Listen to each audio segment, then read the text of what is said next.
Hello दोस्तों, good morning. आज हम आधुनिक भारत के इतिहास के पार्ट 2 देखेंगे। चलिए देखते हैं।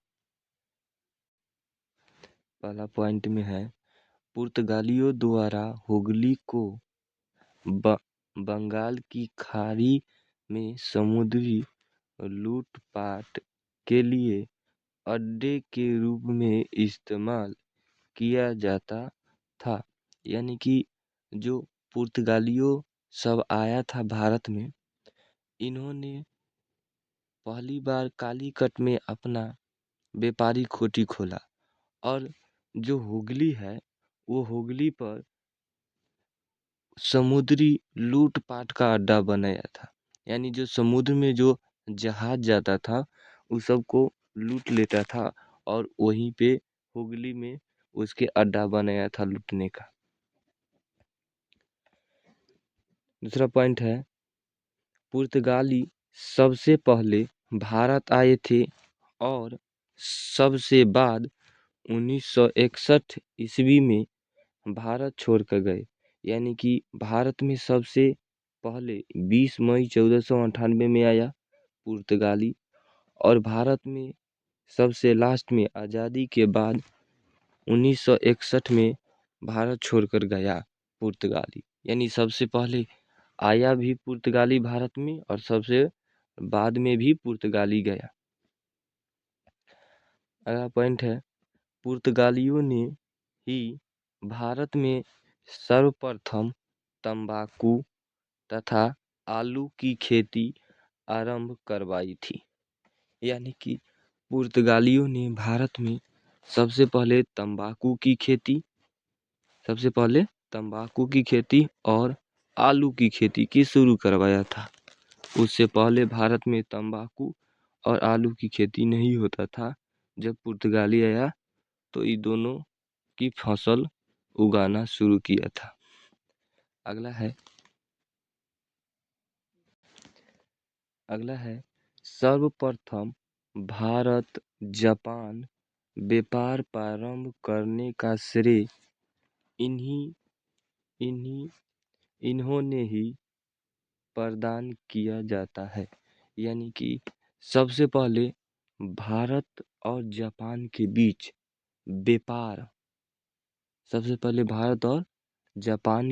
व्यापार का प्रारंभ यानी कि व्यापार की शुरुआत पुर्तगालियों ने ही शुरू किया था। यानी कि पुर्तगाली से पहले भारत और जापान के बीच व्यापार नहीं होता था। भारत और जापान के बीच पहली बार व्यापार पुर्तगालियों ने शुरू किया था।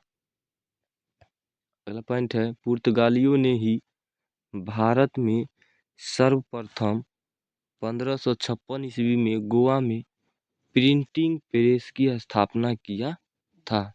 यानी कि भारत में सर्वप्रथम यानी पहली बार प्रिंटिंग प्रेस की स्थापना किसने किया?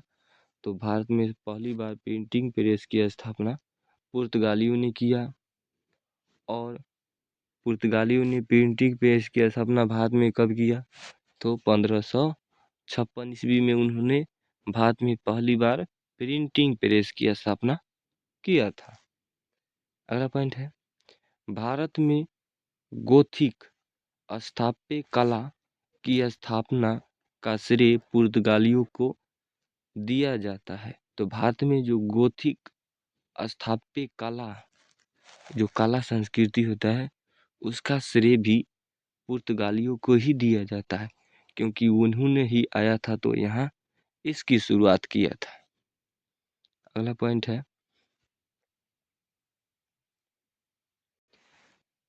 पॉइंट है, डच ईस्ट इंडिया कंपनी। तो डच ईस्ट इंडिया कंपनी के बारे में देखेंगे। पहला, डच ईस्ट इंडिया कंपनी की स्थापना 1602 ईस्वी में हुआ और Dutch east India company Bharat में अपना पहली व्यापारी कोठी 1605 ईस्वी में मसूलीपट्टनम में स्थापित किया था। 1605 ईस्वी में कहाँ स्थापित किया? तो मसूलीपट्टनम, एम से मसूली और पी से पट्टनम में स्थापित किया था। जिसमें पहला है भारत आने वाली दूसरी यूरोपीय शक्ति डच, यानी कि भारत आने वाला दूसरा यूरोपीय कंपनी कौन था? तो डच ईस्ट इंडिया कंपनी था। दूसरा है ये नीदरलैंड, जो कि वर्तमान में हॉलैंड के निवासी थे। तो जो यूरोपीय लोग जो डच के थे वो वर्तमान में नीदरलैंड यानी हॉलैंड के थे। अगला पॉइंट है 1596 ईस्वी में भारत आने वाला प्रथम 1596 ईस्वी में भारत आने वाला प्रथम डच नागरिक कार्नेलिस डी हाउटमैन था। तो भारत आने वाला प्रथम नागरिक कार्नेलिस डी हाउटमैन था, जो कि 1596 ईस्वी में भारत आया। 1596 ईस्वी में भारत आया था। अगला पॉइंट है डचों ने 1605 ईस्वी में मसूलीपट्टनम में अपनी पहली व्यापारिक कोठी स्थापित की तथा पुलिकट में अपनी दूसरी व्यापारिक कोठी को स्थापित किया।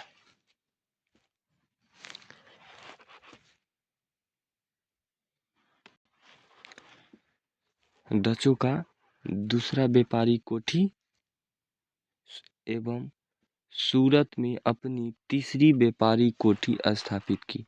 तो जो डच है वो 1605 ईस्वी में पहली बार मसूलीपट्टनम में अपनी पहली व्यापारिक कोठी स्थापित किया और दूसरी व्यापारिक कोठी पुलिकट में और तीसरी व्यापारिक कोठी सूरत में स्थापित किया।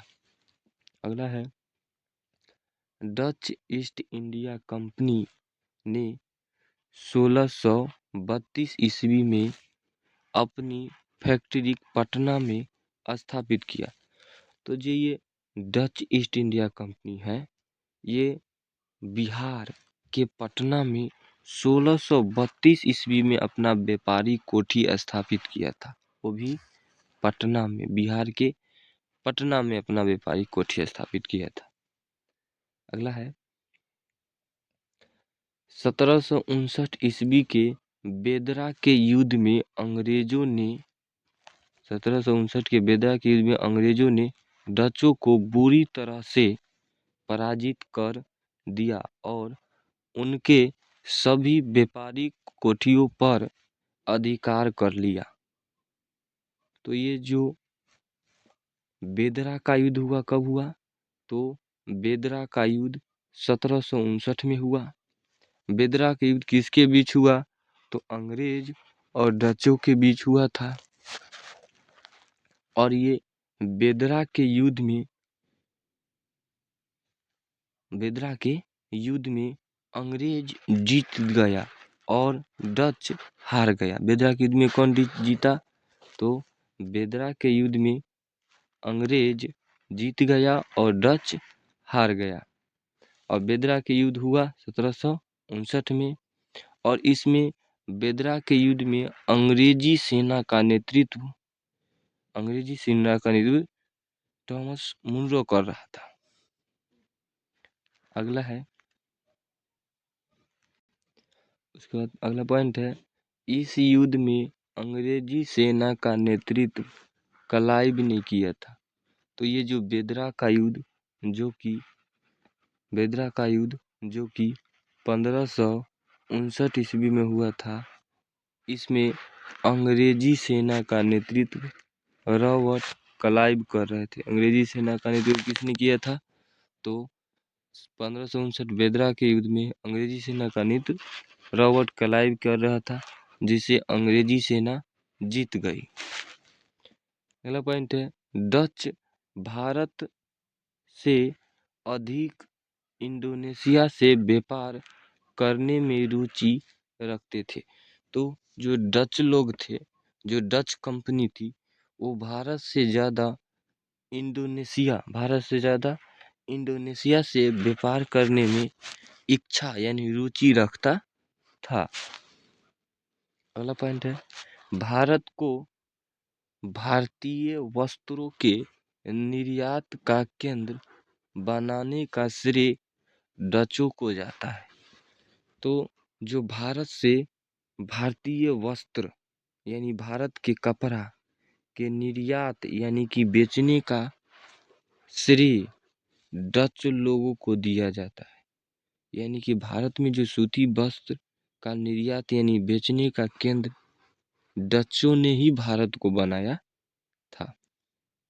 अगला है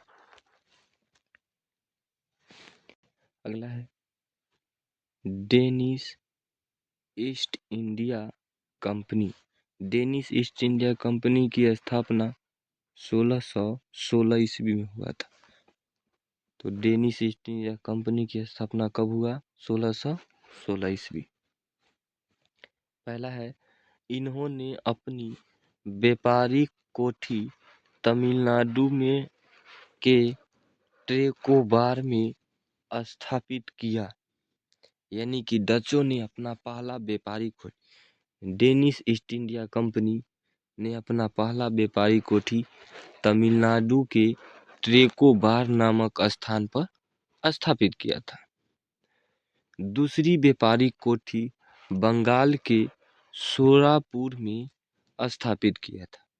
तो जो डेनिश ईस्ट इंडिया कंपनी है, इसने अपना पहला व्यापारिक कोठी तमिलनाडु में स्थापित किया, वो भी तमिलनाडु के ट्रेकोबार में। और डेनिश ईस्ट इंडिया कंपनी का दूसरी व्यापारिक कोठी बंगाल के सोलापुर में स्थापित किया गया था। अगला पॉइंट है, डेनिश के व्यापारिक कोठियों का विस्तार अधिक नहीं हुआ था। यानी कि डेनिश के व्यापारिक कोठी यानी डेनिश ईस्ट इंडिया कंपनी के व्यापारिक कारखाना का ज्यादा यानी अधिक विकास नहीं हुआ था। अतः 1845 ईस्वी में डेनमार्क ने अपनी सभी कोठियों को अंग्रेजों के हाथों बेच दिया। यानी कि जो डेनिश ईस्ट इंडिया कंपनी था, उसका व्यापारिक कोठी ज्यादा विकसित नहीं हुआ, जिस कारण उसने 1845